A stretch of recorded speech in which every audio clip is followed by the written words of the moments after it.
Hello, Professor. I'm Jules Grisher.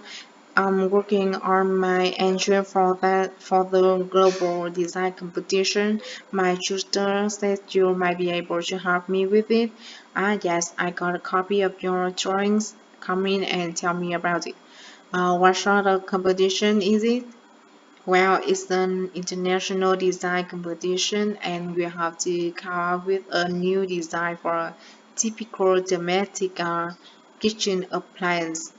I see. And are there any special conditions that does it have to save energy, for example?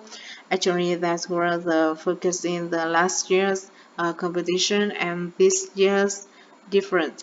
We have to adopt an innovative approach to existing technology, using it in a way that hasn't been thought of before. I see that sounds tricky. Um, and what kitchen appliance have you chosen? Well, I decided to choose the dishwasher. Interesting. What made you choose that? Well, there are everyday kitchen appliance in most Australian houses, but they're all pretty boring and almost identical to each other. I think some people will be prepared to pay a little extra for something that looks different. That's a nice idea.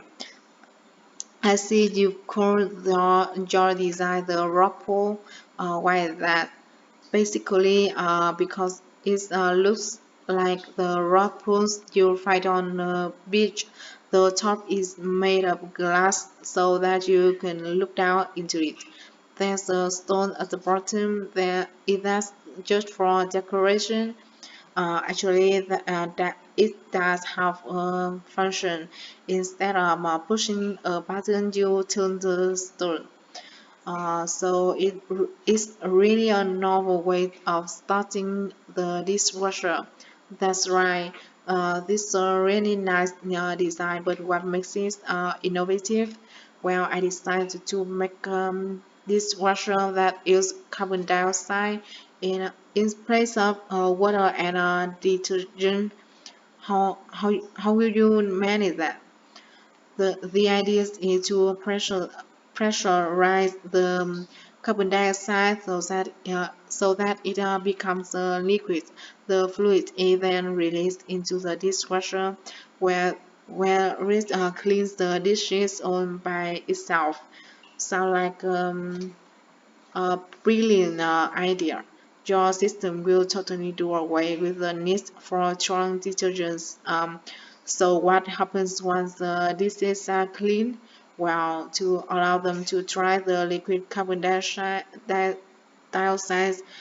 and the waste materials go to an area called the holding chamber. That's where the liquid is depressurized, and so it reverts to a gas. Then the oils and grease are separated down and sent to the waste system.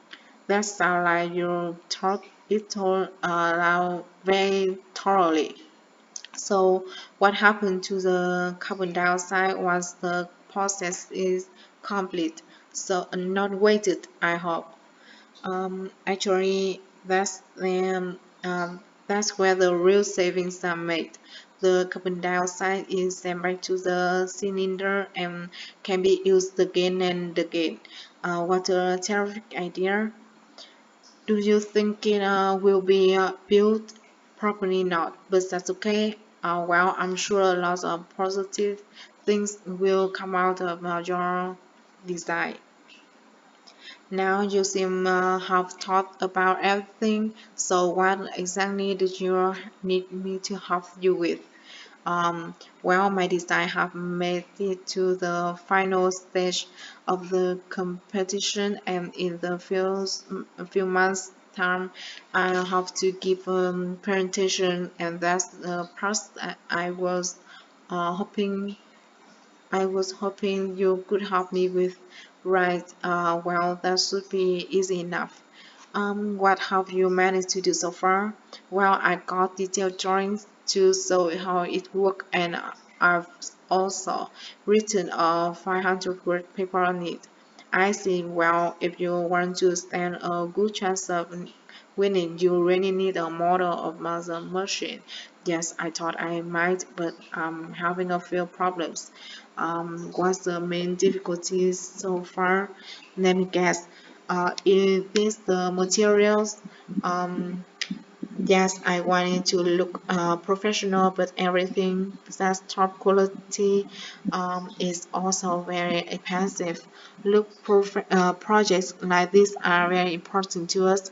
They really help lift our profile. So why don't you talk to the university about rent? I can help you fill out the application forms if you like. That would be great. You you better show me this paper you've written as well. For global competitions such as this, you need to make sure the technical details you've given are accurate and thorough. That would be a great help. Is there anything else I can do? Well, really.